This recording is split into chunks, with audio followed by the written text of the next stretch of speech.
call this special meeting to order. And let the roll call show everyone is here except for Lisa. Do we need an excuse for her? Okay, I'll take a motion to, So move. Second. have a motion and a second to excuse Lisa from tonight's meeting. All those in favor signal by saying aye. Aye. Aye. Any opposed? Okay. So let the roll call reflect such. And So then we'll noted. move into, I need a motion to move into executive session. Second. I have a motion and a second. All those in favor signify by saying aye. Aye. Aye. Any opposed? All right, we are now in executive session, and we will move and adjourn to the conference room upstairs.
just him sitting there. Yeah. So, but There's Yeah. Mr. he Kirk. doesn't want to.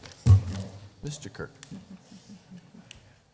Do I need to, actually, do I need to have a motion to close a meeting? No, No. you never do. You No, never I do. know, do it. I You don't. just adjourn. So, all right, meeting adjourned.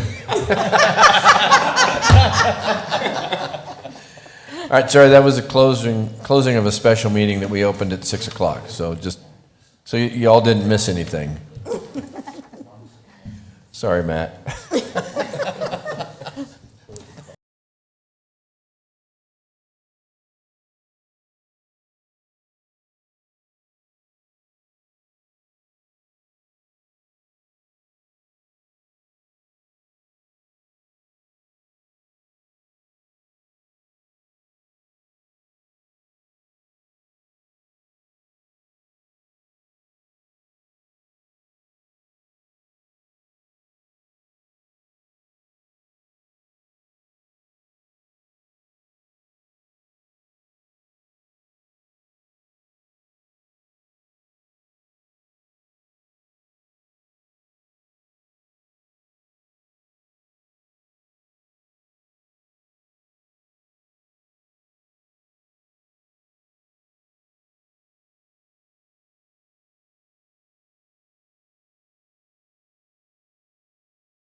Good evening, everyone, and welcome to tonight's City of Casa Grande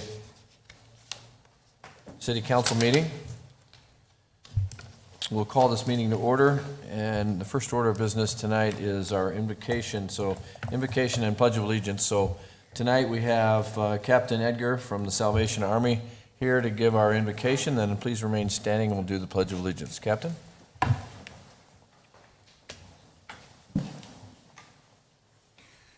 Greetings to all. Can we bow as we pray?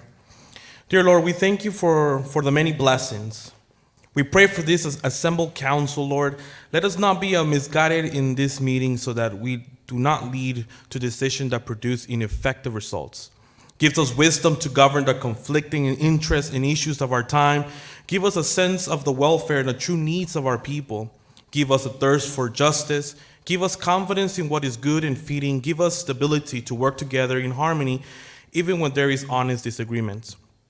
Give us personal peace in our lives and joy in our daily tasks so that in return we can glorify you.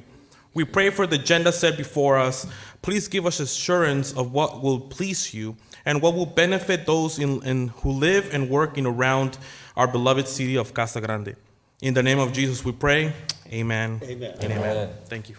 Please join us in the Pledge of Allegiance. I pledge allegiance to the flag of the United States of America and to the republic for which it stands, one nation, under God, indivisible, with liberty and justice for all.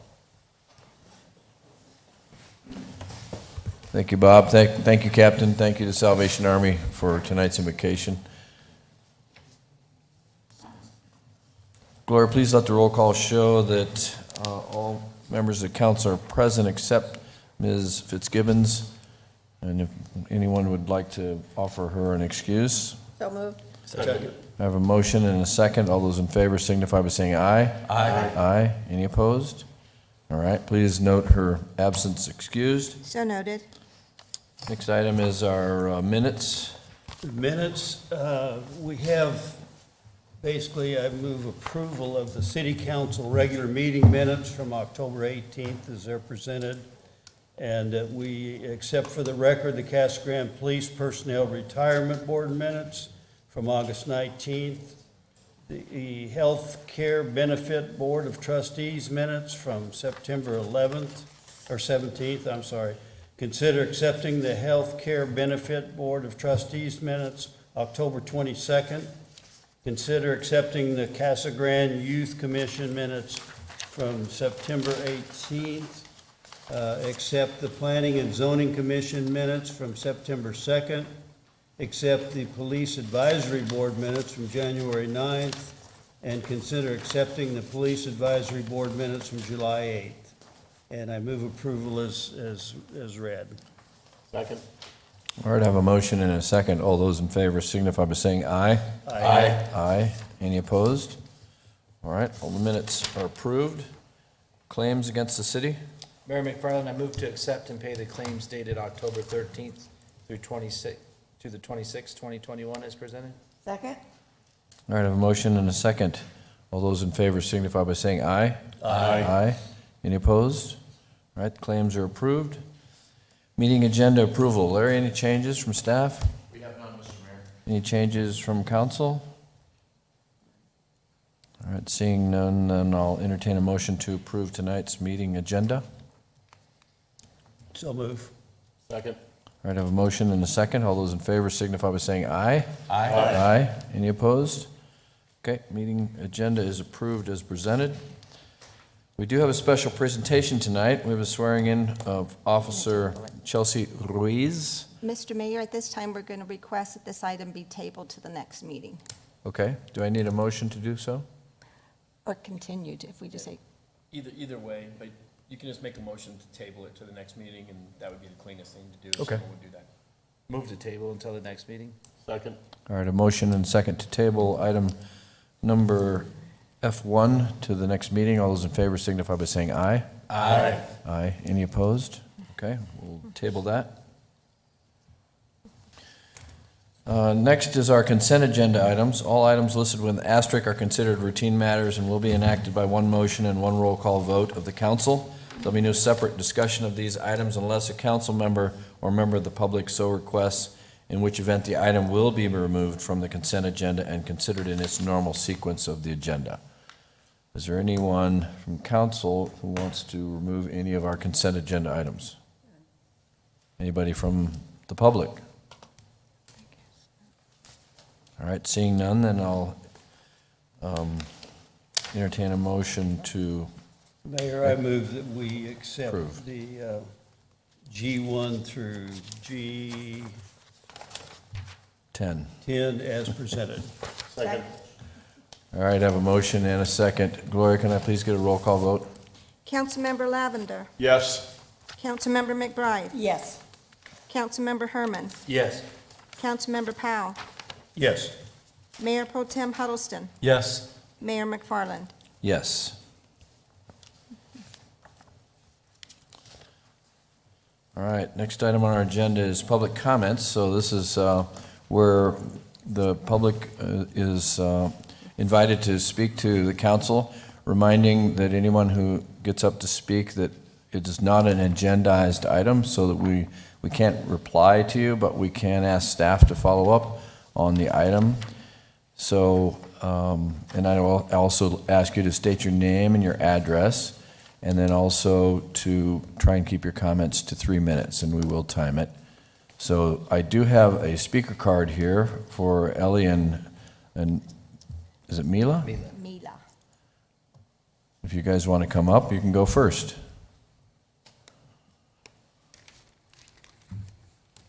Just state your names and your addresses, please.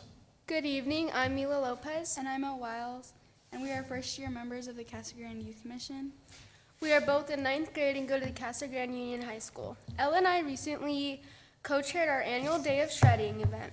We raised $1,855, which will go towards different events this year.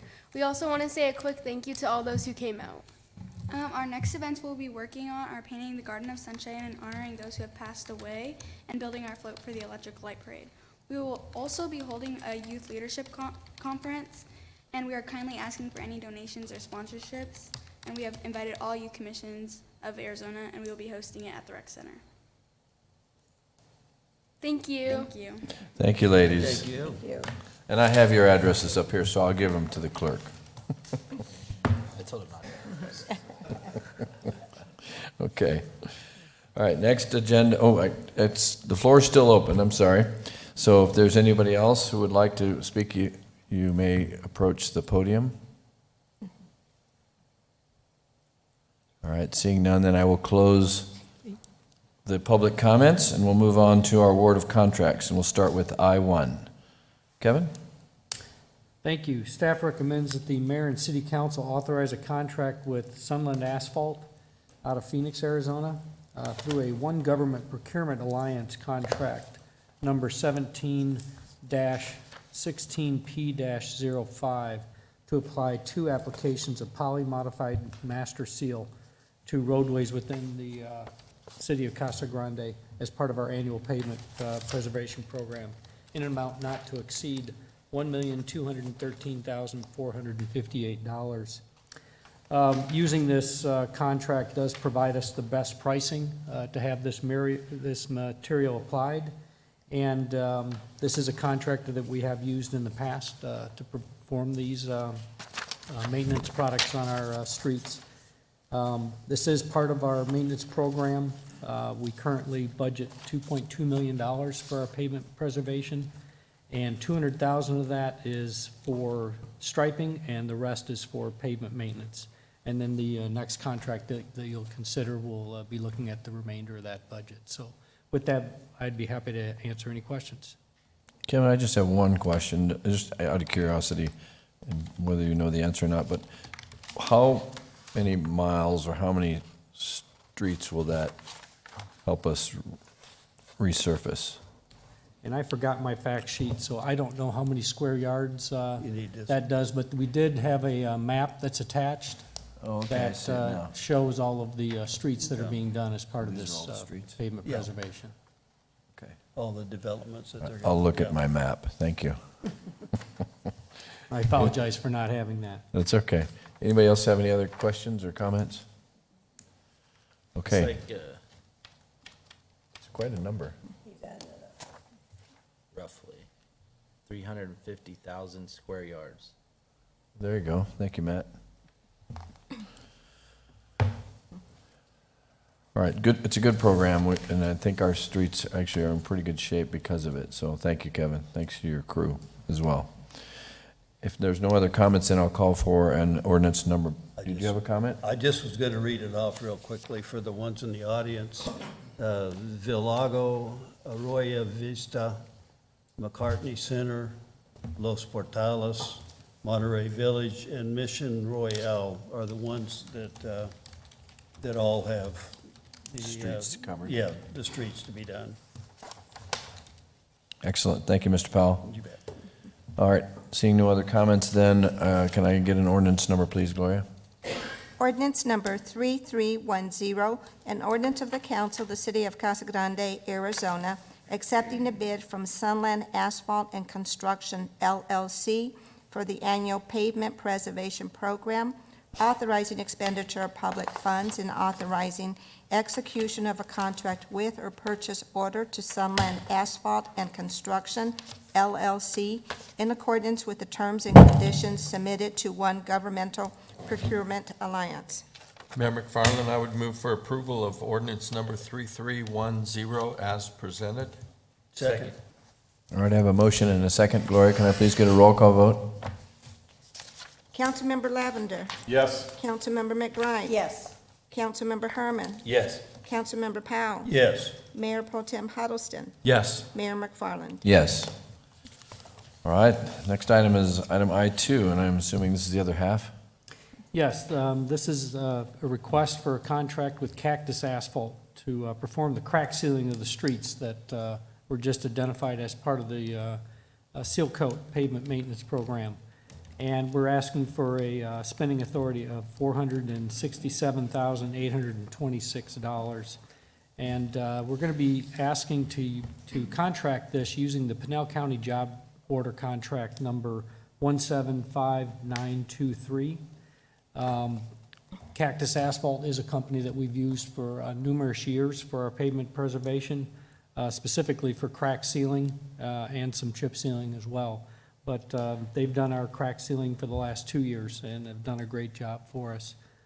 Again, this is part of our pavement maintenance program.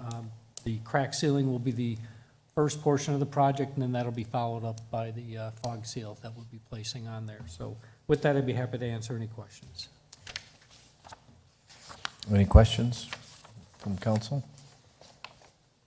All right, seeing none, then I'll call for an ordinance number, please, Gloria. Ordinance number 3311, an ordinance of the council, the city of Casa Grande, Arizona, accepting a proposal from Cactus Asphalt, a division of Cactus Transport, Inc., for the annual pavement preservation program, authorizing expenditure of public funds and authorizing execution of a contract with or purchase order to Cactus Asphalt, a division of Cactus Transport, Inc., in accordance with the terms and conditions submitted to Pinell County. Mr. Mayor, I move to approve ordinance 3311 as presented. Second? All right, I have a motion and a second. Gloria, can I please get a roll call vote? Councilmember Lavender. Yes. Councilmember McBride. Yes. Councilmember Herman. Yes. Councilmember Powell. Yes. Mayor Pro Tem Huddleston. Yes. Mayor McFarland. Yes. All right, next item is item I3. Thank you. Staff has recommended the mayor and city council authorize a contract with Smithco Enterprises in an amount not to exceed $200,000 for processing of approximately 22,850 tons of stockpiled concrete located at our city landfill.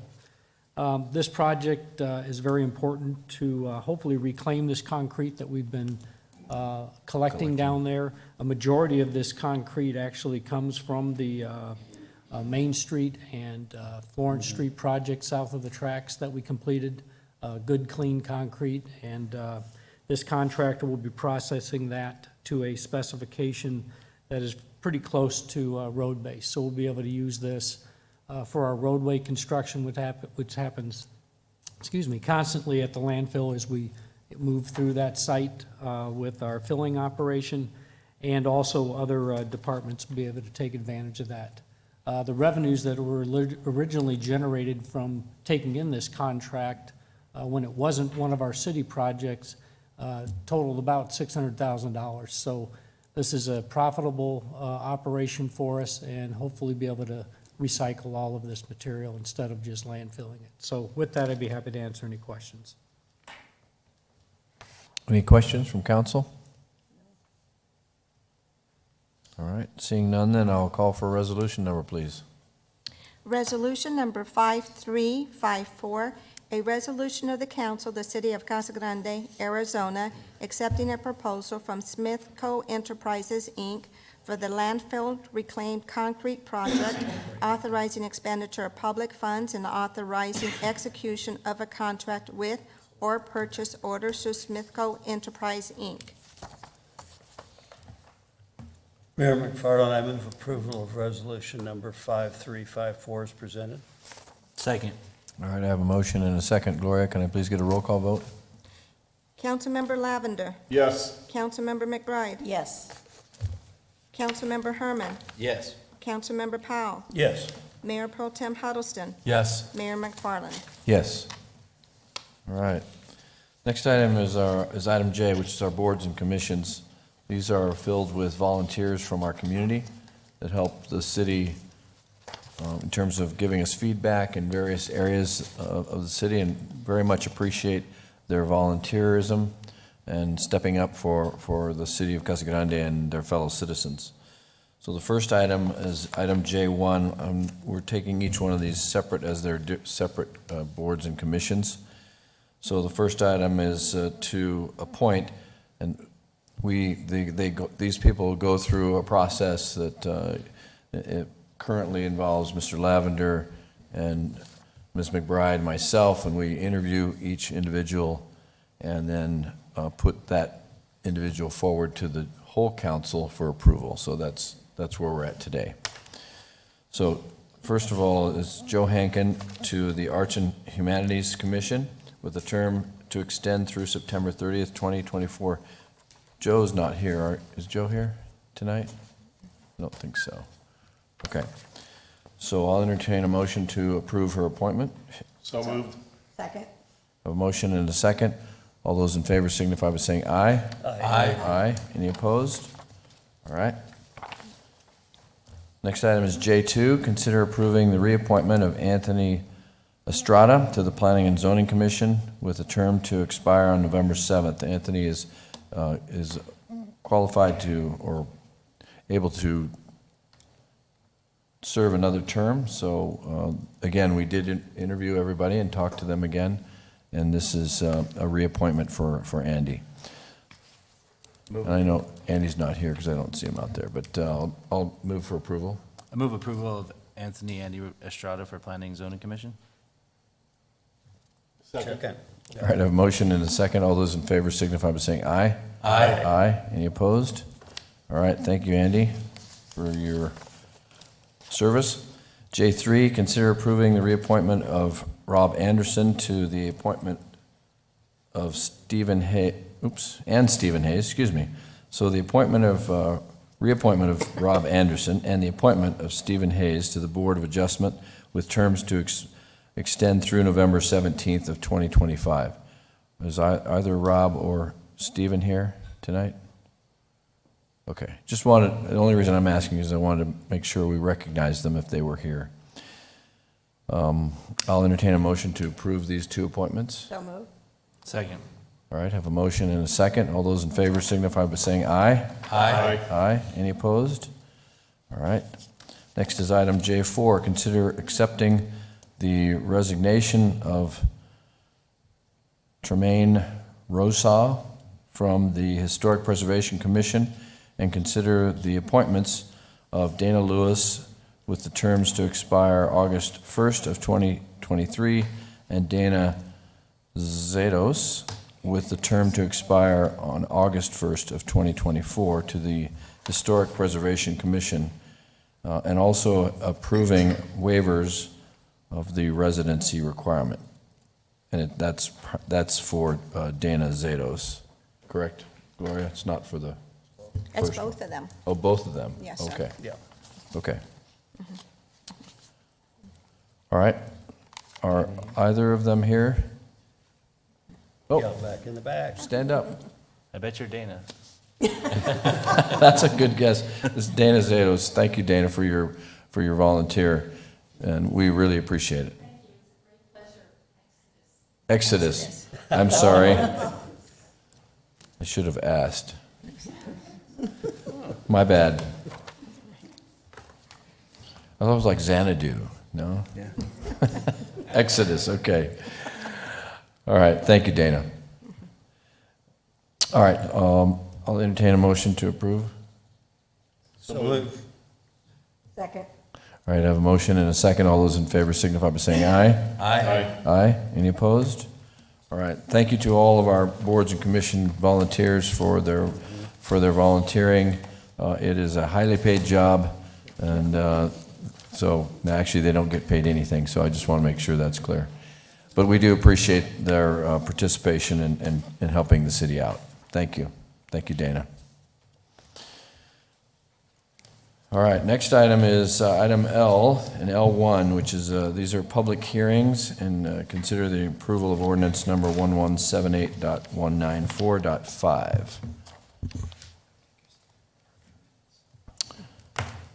Good evening, Mr. Mayor, members of council. So this is a request for a PAD amendment known as Hancock Cottonwood. It's an amendment to a portion of the G Diamond Ranch Planned Area Development Zone District.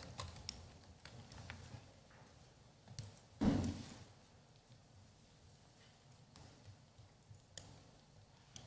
think it's asleep.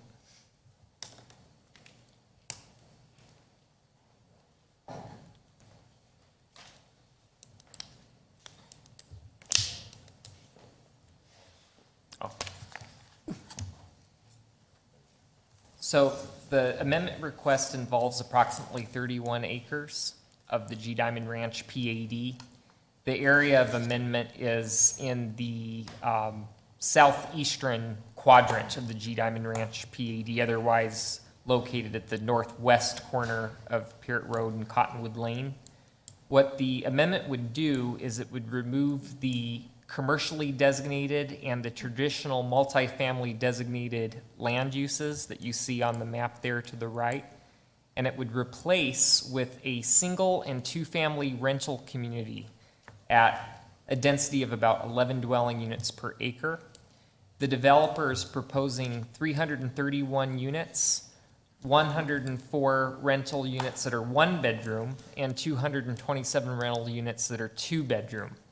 They're all single story, and it would be a gated community with enclosed private backyards. And it functions like an apartment complex, except that the rental units are not in multifamily structures. This screen shows you a little bit more of an overview of what's surrounding this property within the G Diamond Ranch PAD. To the north of the site is an area that is currently designated for single-family residential. However, that area does not have certificates of assured water supply, so it likely will not develop for a single-family residential type community. And then on the other side of Colorado, you mind advancing, Steve? Thank you, and one more. On the other side of Colorado is the G Diamond Ranch area that does have certificates of assured water supply, and that's currently going through the final plat process. It was approved by council a few months ago, and the applicant is following up with some additional requirements that are needed to get that recorded.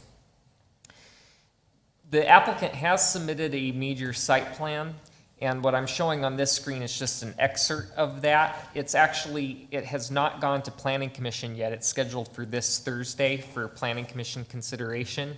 But as you can see, this gives you a little bit more layout of how the units would appear on the site. And they're providing a variety of different elevation types. Some are indeed duplexes with garages, and others are standalone units.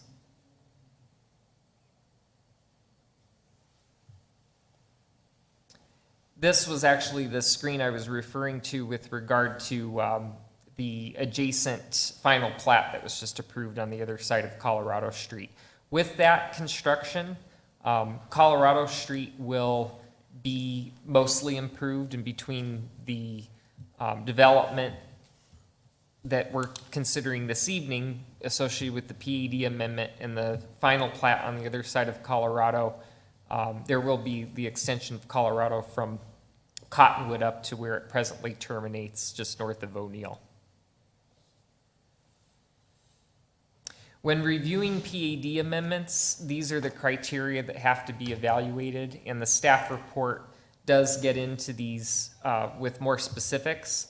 I just want to talk about the conformance to the city's general plan. This area is within the community corridor land use designation of the 2030 general plan. The community corridor does allow density of up to 25 dwelling units per acre. This is actually between 11 and 12 dwelling units per acre, so it's well under that maximum density that would otherwise be allowed.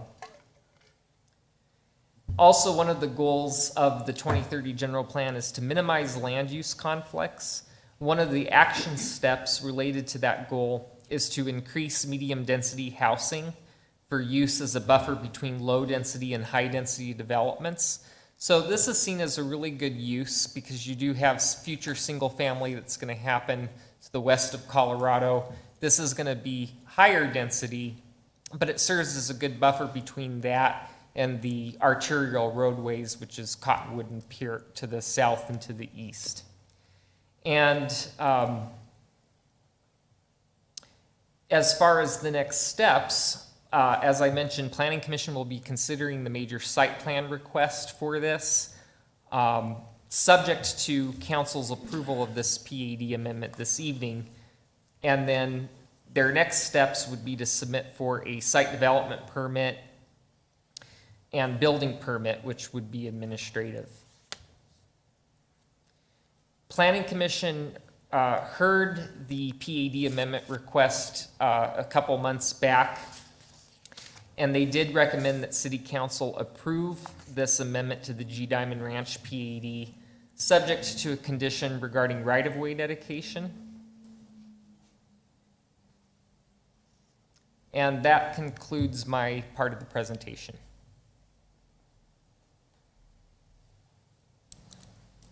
Anybody have any questions? Can you go back to the slide that showed kind of a map of the area? A couple more. One more. I don't see a place, where were they planning on having, and I realize this is, we're not doing the site plan, but I don't see an area where a school bus can necessarily turn around in there. Sure. Well, I can sort of address that, Councilmember Lavender. So the site's actually going to have 3 points of access, one at Cottonwood, and then there's one at Peart there that you can see to the right, and one at Colorado. Okay. The connection between Colorado and Peart creates a really nice straight shot for a school bus if they wanted to utilize that area. All right. I did send this out to the school district for comment. They haven't yet gotten back to me, but I think there is a potential to provide a bus pickup location on that drive aisle.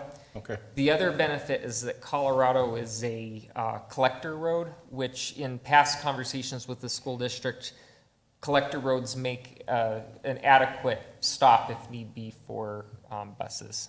Thank you. Bob? James, I see in the sample elevations that the duplexes have garages. Do the single buildings have garages too, or just covered parking, or?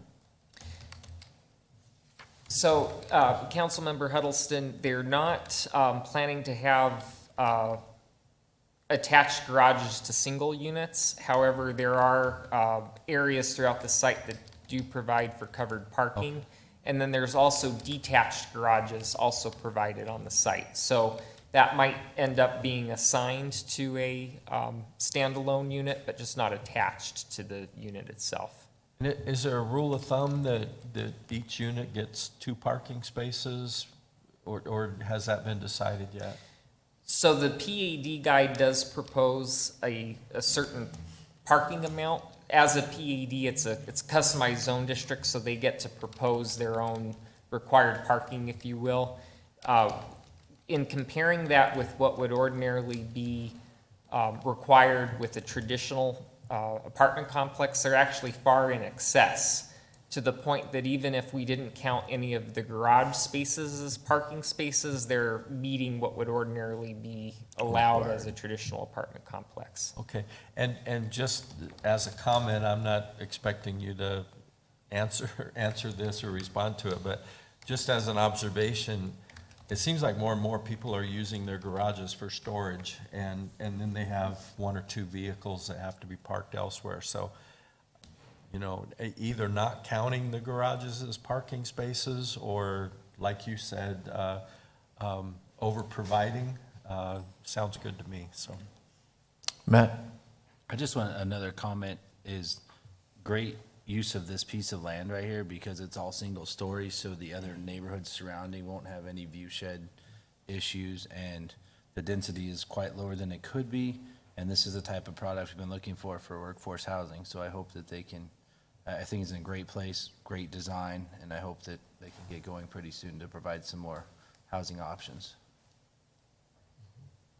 Anybody else? All right, thank you. All right, then, this is a public hearing. Since council has no comments, I'll open the public hearing. Anybody who would like to comment on this particular PAD amendment?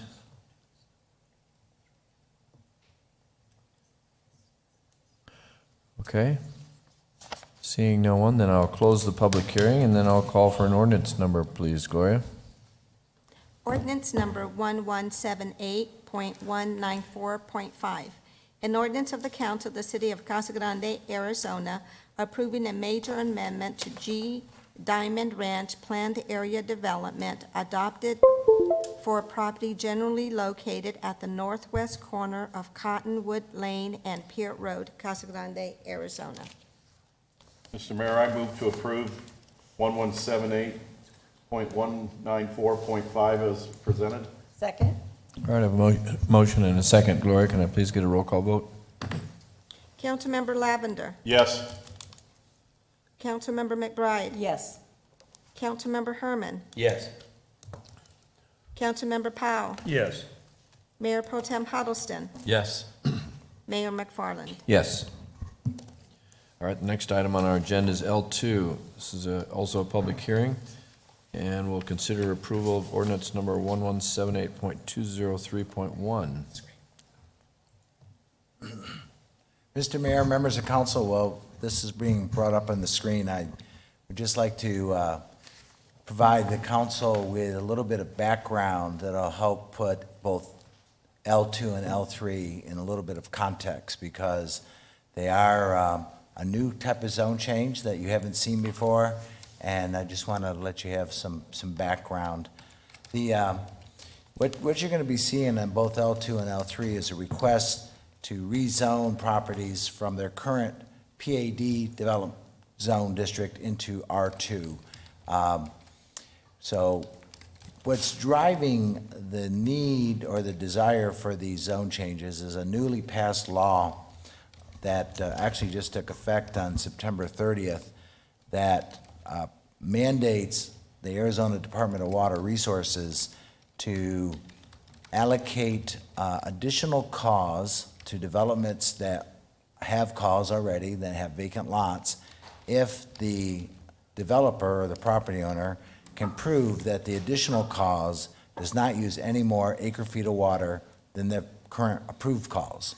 So when certificates of assured water supply are issued for subdivisions, they're issued, you get a certain number of lots, but more importantly, you get a specific acre-feet of water. And so, since these subdivisions that we're going to be talking about this evening were primarily approved back in like 2006 or so, 15 years, And over the last 15 years, with improvements in plumbing, which have become more water efficient, and changes in landscaping that's more low-water landscaping, the usage of water for each individual home is actually decreased significantly over the last 15 years. So land developers are aware of this new law, and they desire to try to increase the number of lots in their developments that actually have certificates of assured water supply. Now, they can't increase those lots under their existing PAD zoning. And the reason they can't is because the existing PAD zoning, although it allows lots as small as 6,000, it requires that any lot that's less than 7,000 be offset by lots that are 8,000 square feet or larger, resulting in essentially a 7,000 square foot lot average. So under the R2 zone, you can actually create lots as small as 5,000 square feet. You can create lots that are a little narrower, a little less lot width, and have side yard setbacks of, for example, 5 and 5 versus 5 and 10. As staff was reviewing these requests, we really thought about what the impact on the community of this kind of zone change. And obviously, creating more lots that have cause is critical to the future growth of the community. That's one of our limiting factors in growth today, is how many vacant lots we have with cause. Allowing some smaller lots also potentially will allow for the creation of more affordable homes on those smaller lots. So with that, with those two very positive impacts, staff was inclined to support these zone changes and recommend approval to both Planning Commission and City Council. However, we really wanted to make sure that although we're changing the zoning from PAD to R2, that these new R2 subdivisions maintain the quality of design that we have in our PADs today. Because PADs do have higher level of design than what we call our straight residential zone districts of R1, R1A, and R2.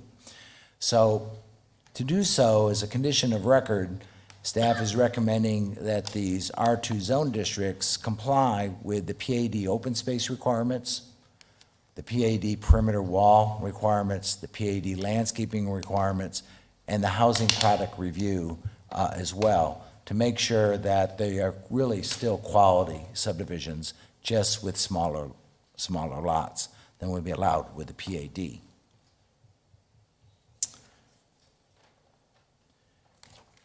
The other thing, that modification that we made to the R2, is the R2 zone district is an interesting zone district in that it allows both medium-density multifamily, like duplexes, triplexes, fourplexes, some townhomes, as well as single-family and duplex development. These proposals are really to just create single-family neighborhoods. So there's a conditional record also that says that there's no multifamily development allowed. So they're essentially going to be single-family subdivisions. And the last thing that we're doing is, although these land developers have these zone changes before you now, and actually preliminary plats probably in the queue that we're reviewing, they have not yet completed, to my knowledge, their ADWR approval process. So we will be requiring that they complete their ADWR approval process, and that we confirm that the additional costs that are allocated by ADWR matches how many lots they're proposing in their final plat. So at the end of the day, we'll make sure that there's an equivalent number of calls for any lot that's being created. So I just want to give you kind of an overview of what's driving this, and then both Jacqueline and James will cover the specific request for L2 and L3 for you. Thank you, Paul. Right. Good evening, Mayor and members of the council. The next item on the agenda is for a zone change from a portion of the Carlton Commons Plan Area Development to R2. This request is by EPS Group on behalf of DL Willis to change the zoning on approximately 235 acres. The existing PAD allows for 793 single-family lots with a density of 3.36 dwelling units per acre. The proposed R2 is for 1,015 single-family lots with a proposed density of 4.3 dwelling units per acre. And again, as Paul mentioned, this is an increase of 222 lots as a result of state legislation allowing Arizona Department of Water Resources additional certificates of assured water. I did want to mention that there is an existing portion of the Carlton Commons Plan Area Development that is not part of this request. This is to the west of the proposed zone change, and the remaining PAD has a final plat that was completed in the mid-2000s for 595 lots. This density for this area is 3.8 dwelling units per acre and continues to meet the existing PAD requirements. So looking at the current existing PAD requirements and the proposed change to R2, as Paul mentioned, the average lot size is 7,000 square feet.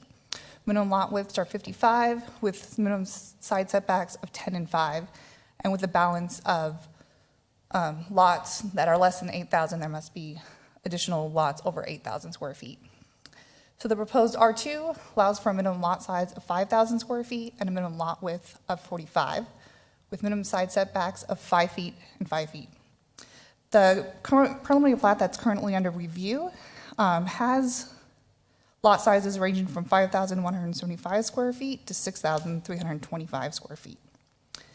And while this is a request, it's increasing the lots, staff wants to ensure that the resulting development has the same design elements and quality of a PAD.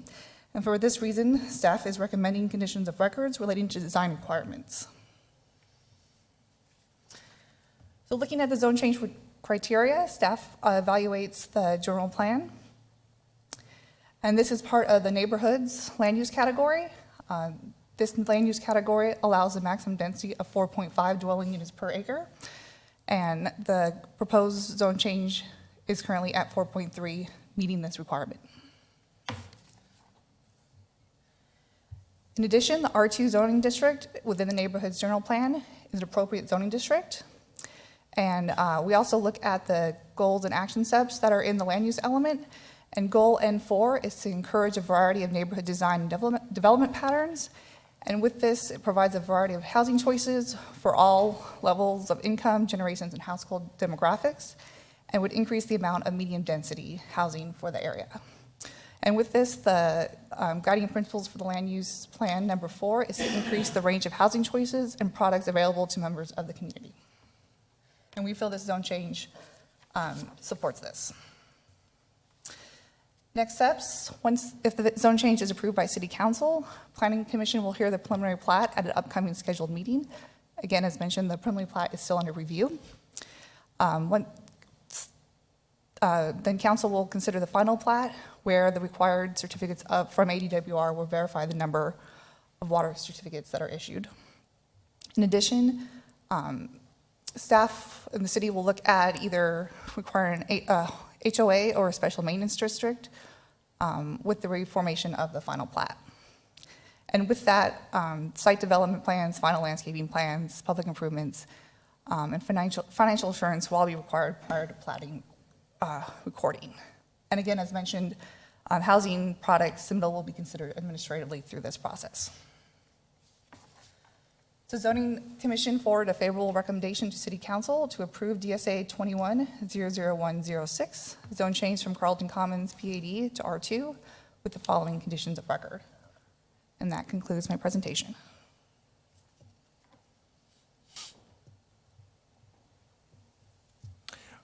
Mr. Mayor, before you continue with the public hearing, I would also like to mention to the City Council that there's another new statute that requires cities to consider, when doing zoning ordinance amendments, to consider the impact that zoning ordinance change might have on the affordability of housing.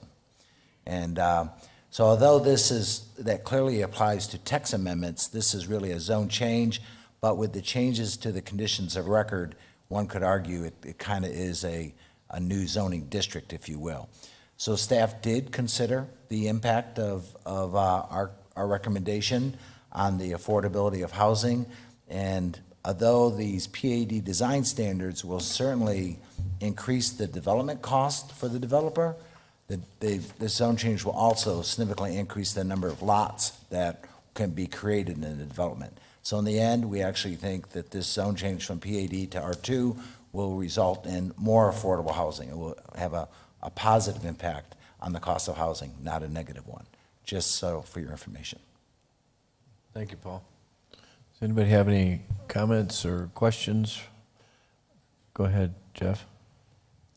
Help me understand the change from a 10-foot setback to 5. Am I understanding then these front doors could be 5 feet from the road? No, sorry, Side setbacks. Councilmember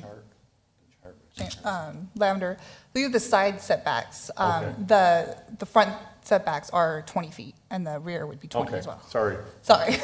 And it's 5 and 5, right? Yes, So it's correct. 10 feet between houses. Yeah. Okay. So Thank that you. 5 is on each yard. Oh, I see that side.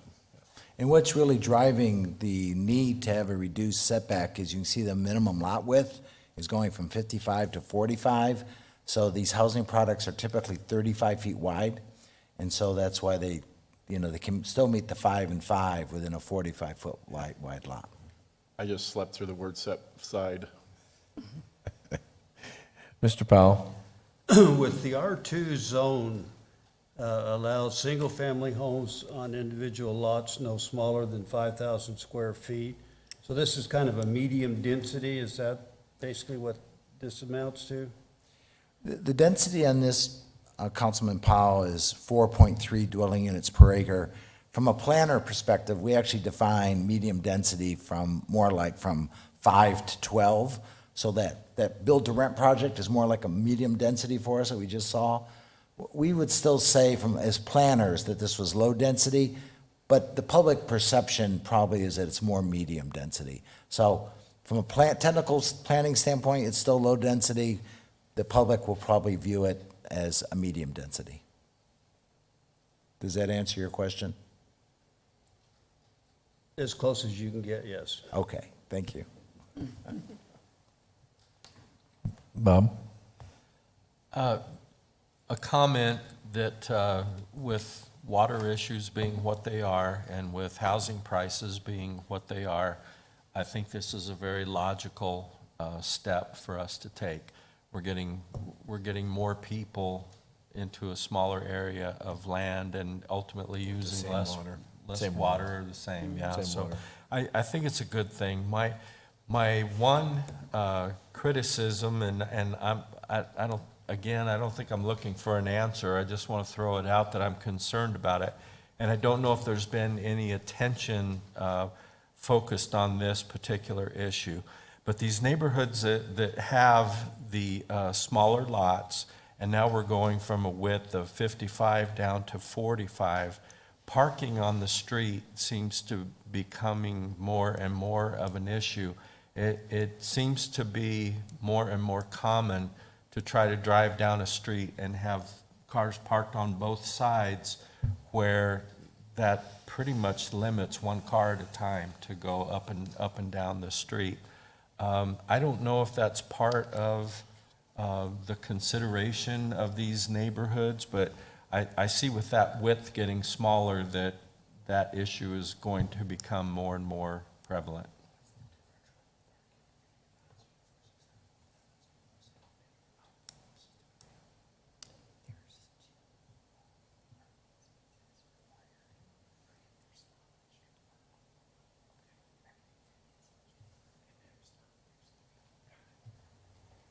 So,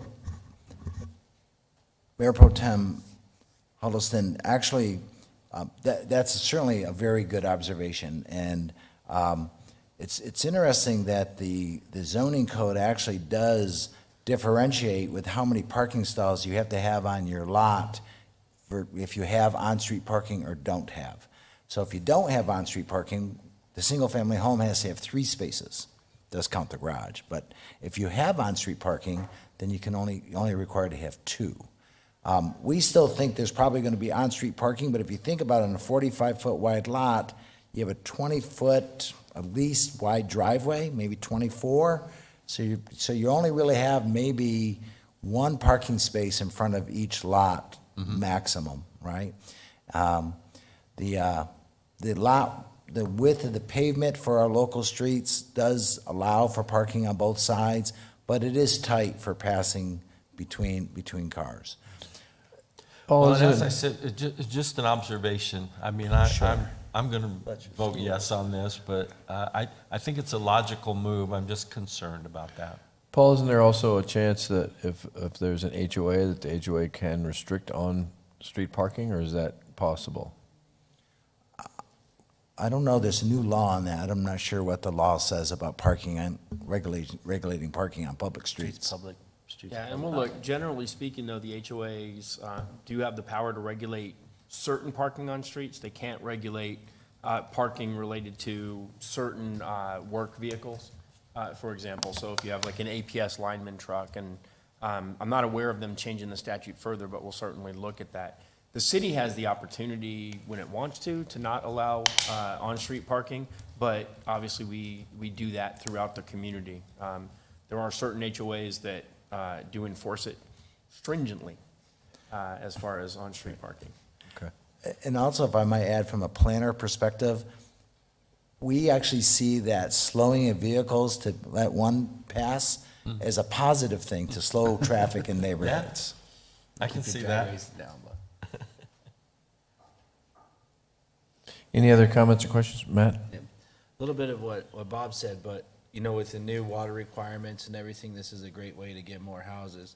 Something that was in the presentation, I don't think, or in the proposal, is the fact of this is the same size of development perimeter-wise, but yeah, we're getting more homes, so we're getting more impact fees per home to serve the same amount of area. So that's one thing. And also, you got to remember that the people developing, selling the land are business people, and this is what the market is driving right now. So that's what people are looking for, is these type of homes, and it goes along with our affordable homes and everything else. They're trying to do everything they can. And also, I say this, when you put more people in an area like this, it allows for more rural lifestyle on the outside of towns and stuff, you know, because people want to live in this area, so we're keeping that rural character around the area. That's all I have. All right, thank you, Matt. Any other comments from council? I just have a Go ahead, Donna. clarification. The September meeting for planning and zoning said that there were no inquiries or comments. Has there been any to your office since that September meeting? Councilmember McBride, I did receive just a question on what the outcome of this was, but nothing other than that. Mr. Powell, did you have one more comment? Yeah, I know some of the people are complaining about the R2 in which we were doing R1. I know you've gone down 2,000 square feet between I1 or R1 and R2. And I heard this from one of the ones that's a developer, that he wished they would get rid of a lot of this R2 stuff because it doesn't make the kind of community that you want to see nearly as well as it does if you do it on the 7,000 square foot lots. So that's just a comment I'm giving, and I would, as I say, would much prefer that it was R1 instead of R2, but it is what it is. All right. Not seeing any other comments from council, then I will open the floor up. This is a public hearing. This is a public hearing on item L2. So if there's anyone here who would like to speak on this matter, please come forward. State your name and address. Okay. Seeing none, then I'll close the public hearing and I'll call for an ordinance. Gentlemen. Sorry? Speak or forever hold your peace. No, I'm just kidding. My name's Hugh Byrne, 1549 East Prickly Pear Place, Casa Grande, Arizona. Question I have for the developers is has there been an impact, since there's going to be 1/3 of more housing in this same area, that increases the number of vehicles that are going to be entering and exiting this development, the roads surrounding them, what type of impact is it going to have? And are our roads surrounding these areas going to be able to handle it? We just went through an expansion on Pert Road between Cottonwood and McMurray, which has alleviated some of the issue, but we're talking about an additional 600 cars coming in and out of this same area. Thank you. Paul? So as part of our process, as I mentioned, we're currently processing a preliminary plat for these additional lots. And as part of that, we do require a traffic impact analysis that looks at the trip generation and its impact on the perimeter streets and intersections as well. And if the additional traffic degrades the level of service at those intersections, the developer is required to mitigate that, whether it's with additional traffic control, traffic signals, lanes, et cetera. So we do take a look at that, and the preliminary plat, and we will not approve the preliminary plat if it has an adverse impact on the level of service specifically. On a follow-up question are those additional developments for the secondary roads, are they going to be done prior to development of the HOAs or afterwards of the development of the HOAs? If there's any adverse impact and mitigation that needs to be done to address that adverse impact, has to be done concurrent with the development. Thank you. Any other public comment? All right. Seeing no more public comments, then I will call for an ordinance number, please, Gloria. Need to close the public hearing Oh. since you let. All right, first I'll close the public hearing and then call for an ordinance number, please. Thank you.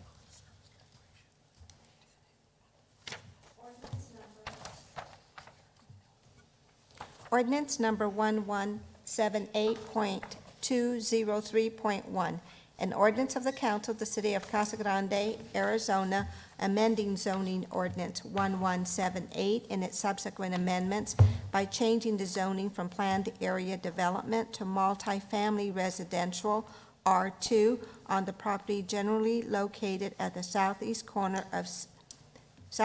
corner section of Peart Road and Don Road. Mayor McFarland, I would move for approval of ordinance number 1178.203.1 as presented. Second. All right, I have a motion and a second. Gloria, can I please get a roll call vote, please?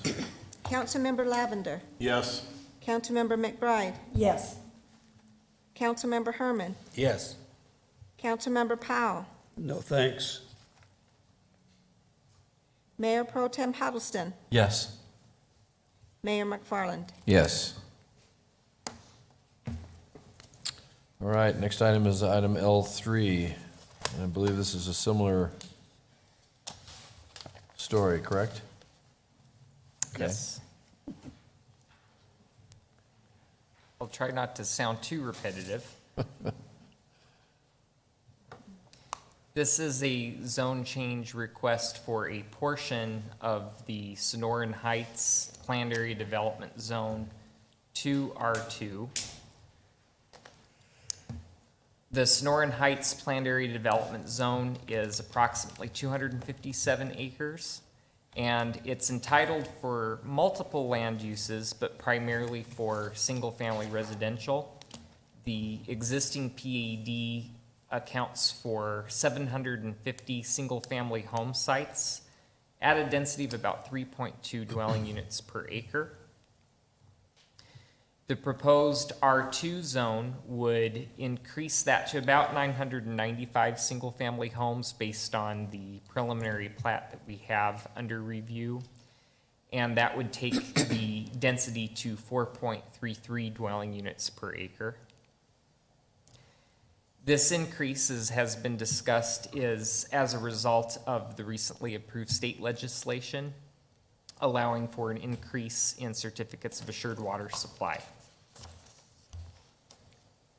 Now, there are some differences between a PAD and R2, as has been previously talked about with the other zone change for Carlton Commons.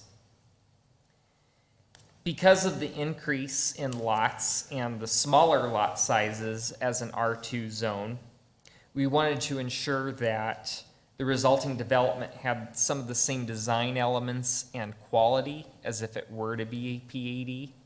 So staff is recommending certain conditions of record that would help assure that. So there are some recommended design requirements, such as an R2 zone, they would still be subject to housing product as if it were a PAD. Also, the minimum 15% open space would have to still be adhered to, themed perimeter fencing and front yard landscaping detail. And like if it were a PAD, it would have to have an HOA or a special maintenance district determined by the city to ensure that the common areas were well maintained. Also within this zone district, a recommended condition of record is that multifamily development be prohibited. As Paul mentioned at the outset, these conditions of record could have some sort of effect ultimately on affordability, which speaks to another recently passed law at the state legislature level, that when considering zone changes, we have to take into consideration the impact on affordability. And though requiring this developer to have this site be subject to certain design requirements, we feel that there will probably be a benefit with regard to the affordability because this does allow for more homes. When considering zone changes, there are three primary criteria that that have to be addressed, and it all sort of speaks to compliance with the general plan. So the majority of this area does fall within the neighborhood's general plan land use, which does allow single-family developments with homes on individual lots, but with a maximum gross density of 4.5 dwelling units per acre. Currently, as the Sonoran Heights PAD, it's about 3.2 dwelling units. The proposed density would be 4.33, so under that 4.5 max. R2 zoning is included as an appropriate zone district within the neighborhood's general plan land use category. Within the land use element of the general plan, the following goal and action steps help support this zone change. So the goal states, goal N4, that cities to encourage a variety in neighborhood design and development patterns, and then there's two action steps that speak to that. One is providing a variety of housing choice within the neighborhoods category for all income levels, generations, and household demographics. And another one of the action steps is to increase the amount of medium density housing. Although 4.33 dwelling units per acre is technically still considered low density housing, this would obviously generate an increase in houses and would be an increase in the density, but that would be supported by that goal N4. Also, I want to speak to one of the applicable elements found in the general plan, which states we should increase the range of housing choices and products available to all members of the Casa Grande community. Regarding the next steps, if the zone change is approved by council, Planning Commission would hear a preliminary plat at an upcoming Planning Commission meeting.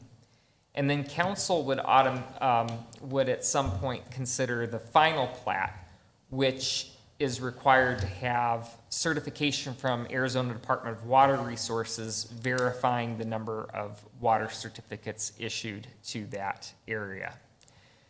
And as previously discussed, we would require that either an HOA or a special maintenance district at the discretion of the city be required to be formed at the time of final plat recordation. And then the developer would have to submit site development plans, final landscaping plans, public improvement permits, and financial assurance to secure the site, all required prior to the final plat being recorded. And then the housing product submittal would be considered administratively.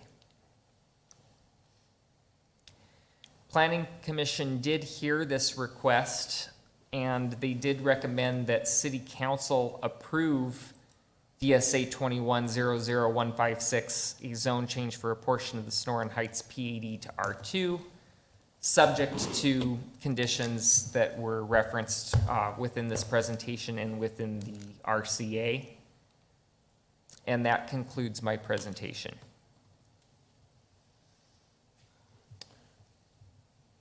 Mr. Gagliardi, would you mind going back to the first map you had up there?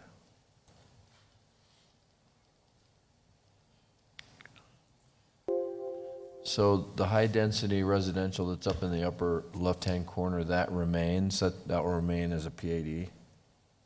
Mr. Mayor, correct. Okay.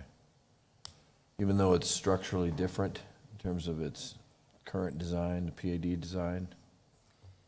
So currently, that high-density residential that is within the current existing PAD is about 20.3 acres. And the remnant of the PAD is about 27.3 acres. So it not only includes that PAD, within that PAD remnant, So it's a little it bigger. includes the 20.3 multi-acre multifamily site, and then a little bit left extra that was part of the single-family residential PAD. So when that remnant gets proposed for development, they're likely going to have to modify the zoning.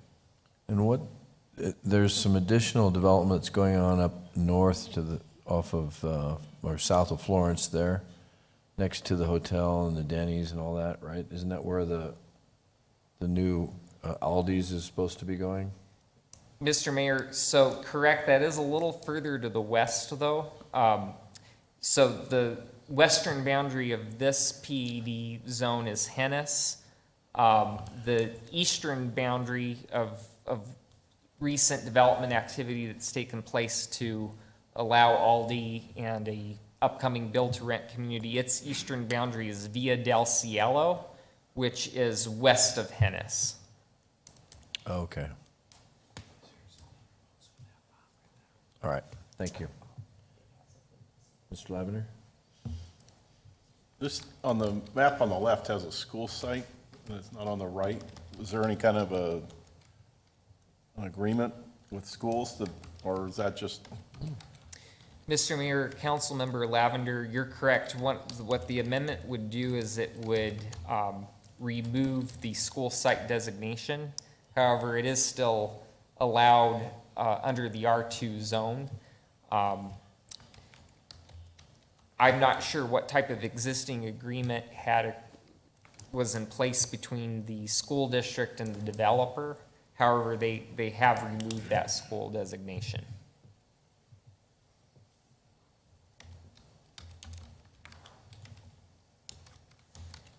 Bob? Access to Florence Boulevard, is that Caceres, up Caceres? But it doesn't include any improvements on Hennis, at least from the development to Florence Boulevard? Mr. Mayor, Councilmember Huddleston, correct. Essentially, if this zone change were to be approved and they move on to the platting stage, they will have to demonstrate how the site will get adequate access. So at the time of its development, for certain there would be the extension of Caceres Court to Florence because the property boundary of the area does include that Caceres right-of-way. Hennis Road will ultimately go to Florence Boulevard. However, as you see on the map, the development does not reach all the way to Florence on that side.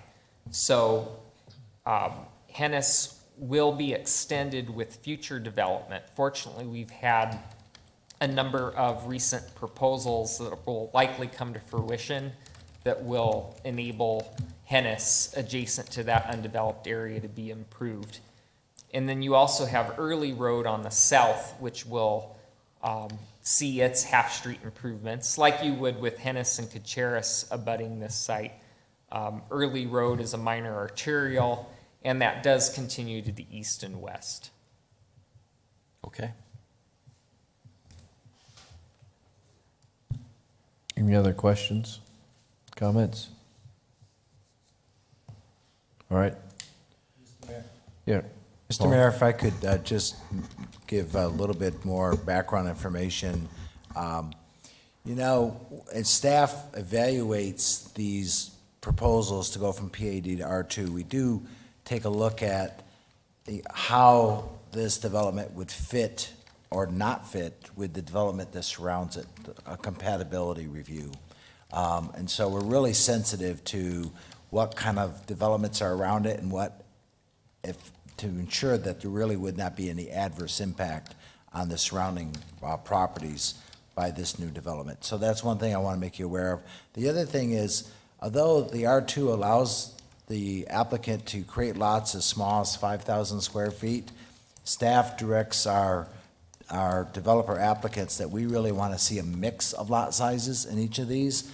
So for example, in that Carlton Commons project that we just heard earlier, the lot mix, the range was from 5,175 to 6,300. So, and all of them have ranges of lot sizes like that. So they're not all, I want to make sure you know that they're not all just cookie cutter 5,000 square foot lots. There's a range of lot sizes and lot widths. We're just telling you what the minimum could be on these projects. And you'll see that when you see the final plat, which has to come before you, you'll see the specific final lot sizes and variations. Thank you, Paul. All right, no more comments from council then. This is a public hearing, so I'll open the floor for public comment on this item L3. Is there anyone who would like to speak to council?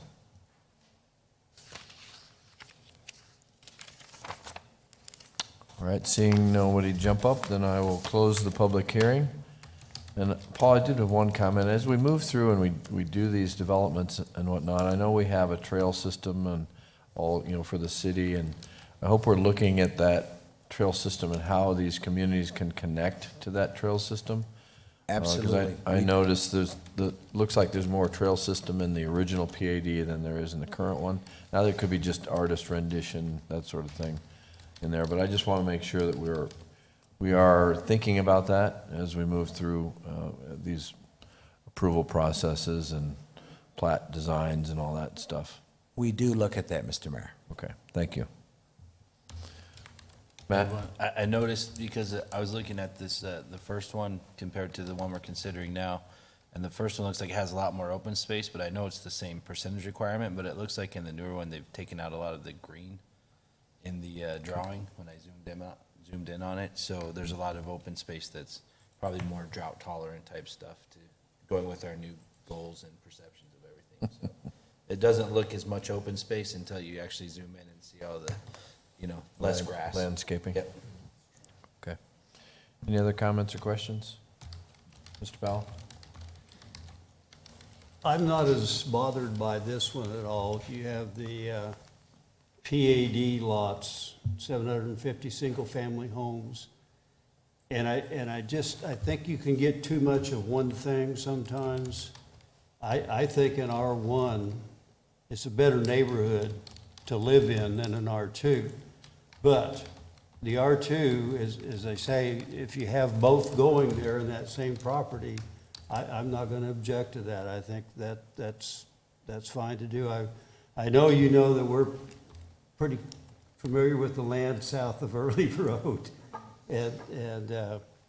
So I'm glad to see that the Carlton family was one of our dearest friends, and so I'm glad to see it's coming through. I think one of the things we really need to look at, though, is getting Hennis Road finished. And I think that needs to be done ASAP. Okay, any other comments or questions? Mayor, if I could, because I'm getting a little bit older and it's taking longer for Director Tice to jog my memory. Just want to clarify something from the prior one that also applies to this. On the HOA, the law he was referring to, and we primarily focus on the work trucks, because most of our HOAs here were formed prior to 2015. But since 2015, like if these form an HOA now, they can't restrict the on-street parking. But the older HOAs can, so it takes me longer to remember things these days, so I wanted to clarify that. Happens to us all. Thanks. Thanks, Brett. All right, seeing no other comments, then I will call for an ordinance number, please. Gloria? Ordinance number 1178.138.2, an ordinance of the council of the city of Casa Grande, Arizona, amending zoning ordinance 1178 in its subsequent amendments by changing the zoning from planned area development to multifamily residential R2 on property generally located at the northeast corner of Yearly Road and Hennis Road, Casa Grande, Arizona. I move for approval of ordinance number 1178.1382 as presented. Second. All right, I have a motion and a second. Gloria, can I please get a roll call vote? Councilmember Lavender. Yes. Councilmember McBride. Yes. Councilmember Herman. Yes. Councilmember Powell. Yes. Mayor Pro Tem Huddleston. Yes. Mayor McFarland. Yes. All right, well, that's most of our business tonight. I think we just have reports that are left, so I will throw it over to you, Mr. Lavender. You may go first. Thank you, sir. Just real brief tonight, on October 19th, the Arizona Cardinals hosted a youth football camp in town as part of Hispanic Heritage Month. Coach Mo Streety of the Cardinals came down, Anthony Edwards also was the Cardinal alumni came out, but it was a real neat event, and the Cardinals commented on it because we had both high school football coaches there, John Roberts from Vista and Jake Barrow from Custer and Union. They brought players from both of the teams to work with our middle school students. There are about 100 students involved in that from almost every school here in Casa Grande, all the public schools. And it was just a real neat community event. And so I think it's one of the reasons that we have a team that's got a legitimate shot at a state championship this year, because we're building a community football program. So compliments to both coaches. A big thank you to Anthony Edwards for doing it, and the Arizona Cardinals. Very good. Mr. Powell? Well, I just wanted to bring in something from the last meeting we had when my granddaughter came up and sat in this chair. And she asked me on the way home, does the mayor have a limo? She thinks you're a king or something. I don't know, but you did make a good impression on her. And yeah. So as I say, that's, I think we had a good meeting tonight, and I'm glad that everything went like it did, so. Thank you, Mr. Powell. Bob? You know, Mayor, the only thing I've got is the Pony Express coming through town. This week? Yeah, Friday, next week. Oh, next week. November Yeah, 12th. next week. I've got at 1 o'clock, and I've got 2 locations behind City Hall and Dorothy Powell Center. Right here. Okay, so anyway, if anybody wants to see the Pony Express, I think it's Gilbert Days. Gilbert Days, yeah. Yeah, is sponsoring it, so I will Cool. be here for that. That's about all I have. Excellent. Matt? I don't have a whole lot. You heard about the Youth Commission's event and a much better presentation than I could give. But also I heard that, and I was asked to report from CG Main Street, Holly took the day off today because they had a big event this weekend, and said there was at the Halloween stroll downtown, that was the Saturday event. They had 600 to 700 kids and about 1,000 people downtown for that event. And then the night before, of course, was the great event at Paul Mason by the Parks and Community Services Department. And that was very well attended, I saw, because there was a ton of traffic over there. Probably 2,000 people. Yeah, probably 2,000 people there. I was there. It was crazy. All right. So, good job and great community stuff. And then there was a lot of trick-or-treaters last night as well. So the kids got three good days of solid candy. Should have a ton of candy. They have a lot of energy at school this week, Mr. Lavender. I was, Donna? I too was amazed at how many people were out this weekend, and hats off to community services, because it just seemed like people were really happy to be out. Just wanted to mention and thank Kaywood Farms, and Nancy was at the After Hours Chamber event last week. They did a great job, and she's just been such a champion for our community about the farming community and what they're going through. So we're really lucky to have her. Attended the governor's roadshow on the budget with several of you that were here in town. And then also just a congratulations to our new Representative Neil Carter on his selection for the taking the place of the late Frank Pratt. And that's it. Thank you. And Teresa too, for LD 11. She lives in Villago, so True. LD 11 is now represented by somebody from Casa Grande, which is good. All right, well, I too was at the Halloween festival that we had at the park, and Lisa was there as well, so I want to give her a little shout out for attending. Her and Dennis were there, so it's good to see them. Good to see all the kids. There must have been 200 kids just in 3 and under costume contest. It was a lot. It was unbelievable. So, but a great time. We also had the studio there, the dance studio. They did 2 separate routines that they were up on stage. Really did a nice job.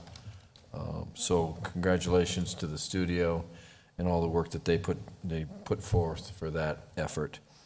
I want to remind people that the Electric Light Parade is coming up. It's December 4th.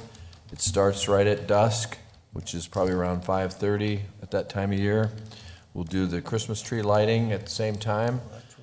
Please sign up online. The deadline for sign up is Friday, November 12th. So it's coming up. You can get all the applications online. Please don't wait, and please sign up, because we want to see everybody back out there. Put us both down. Want to see everybody back out there, and then also Deck the House Light Tour is also going on this year, which is what we did last year because we canceled the Electric Light Parade. But the deadline for that for sign up, when is it? November. I thought I wrote it down here. I don't know what the deadline is, but it's December 1st. December 1st is the deadline for that, and that it will run from December 11th through December 31st. And basically, if you sign up your house, you'll be on the map. They'll put your house on the map, and then people can go around and check out your light displays at your house. It's a really kind of cool event. Take your family out and enjoy the city. We did the budget last week. The budget meeting was here in the City Hall. We also had our strategic planning meeting for the council that actually was open to the public, and we did that last week. Fernando Cornejo's funeral was this weekend. Sad affair, but it was good to see the support the community put out, coming to the funeral and to the rosary. Jeff, were you there? On a positive note, I did a couple of ribbon cuttings. One at I gotta say this right, Michoacana. It's an ice cream place. It's over there next to the Firehouse Subs. It's right in the same little strip mall there. Really good ice cream. They have ice cream. They have those frozen drinks or the ice drinks, and then they have the like popsicles. So it's actually from Mexico City, and it's really good. If you get a chance to get over there, go check it out. Tomorrow we're doing a tour with the We Serve group. It's a group of realtors, and so I've got about 35 realtors that I'm going to give a tour around the city of Casa Grande, kind of show them what's happening with the city, hopefully promote our city a little bit, and get them to bring more people in, buy more houses. And so that's exciting. And then we're going to have an event at our community rec center at noon for lunch, and Mr. Richard Wilkie will be giving them a small presentation on all the good stuff that's happening here in the city. Also want to remind everybody that this Saturday is the Veterans Day Parade. And the Veterans Day Parade starts, I think it's at 10 a.m., and it will start on Brown, and then... We have a fire truck. And we have a fire truck that the council is invited to be in, so be there about 9:30, and then we'll, I think I'm driving this year, so. Can't make it. Never mind. And then after the Veterans Day Parade, I know Crossroads Church is having a big car show, so if you're bored this Saturday, then you're not paying attention, because there's lots going on, so. That's all I've got tonight. Just want to say thanks to everybody who came out tonight to the city council meeting, and thanks to my fellow council members for all your participation. Could I add one more thing? Everything you do. You always have to have the last word, I know don't it, you? I do. Go ahead, Mr. Powell. It's a bad habit, isn't it? I just wanted to say that Fernando's, the service that took place in the Catholic Church here was really good. Lisa was there, and they had players playing it was very different, the Mexican music, and when they would change and do different things, and it was a house full. It was filled up very definitely, and had a lot of people that really thought a lot of him, and there was people from all aspects of our community and the area that Even Eloy. that were there. Yeah, yep. Okay. All right, thank you, everyone. Tonight's meeting is adjourned.